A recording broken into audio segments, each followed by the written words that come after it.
નમસ્કાર. વિજાપુર સંદેશ ન્યૂઝમાં આપનું હાર્દિક સ્વાગત છે. મહેસાણા જિલ્લાના વિજાપુર ખાતે કર્તવ્ય ટ્રસ્ટ ગૌ સેવા સંગઠન છેલ્લા 3 વર્ષથી ગૌ સેવાનું, પક્ષી બચાવ અભિયાન તેમજ અબોલ જીવોની સેવાનું પવિત્ર કાર્ય યથાશક્તિ નિસ્વાર્થ ભાવે કરી રહ્યું છે.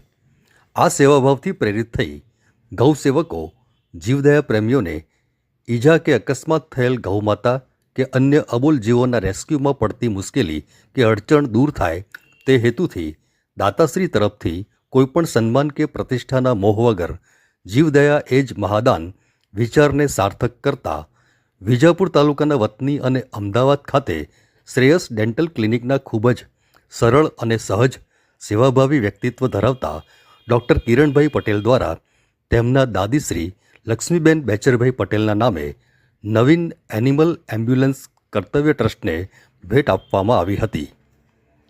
નવીન એનિમલ એમ્બ્યુલન્સનું લોકાર્પણ શ્રાવણ માસના પ્રથમ સોમવારે મહેશ્વર મહાદેવ મંદિરના પટાંગણમાં ડૉક્ટર કિરણભાઈના પિતાશ્રી ભરતભાઈ, માતાશ્રી હીરાબેન તથા મંદિરના મહંત શ્રી સોમાનંદ સરસ્વતીના હસ્તે કરવામાં આવ્યું હતું. આ પ્રસંગે કર્તવ્ય ટ્રસ્ટ દ્વારા ડૉક્ટર કિરણભાઈ તથા તેમના પરિવારનો અને સાથે સાથે તમામ સેવાભાવી લોકોનો જે તન મન ધનથી આ સેવા યજ્ઞમાં સહકાર આપી રહ્યા છે તે સૌનો હૃદયપૂર્વક આભાર વ્યક્ત કરવામાં આવ્યો હતો.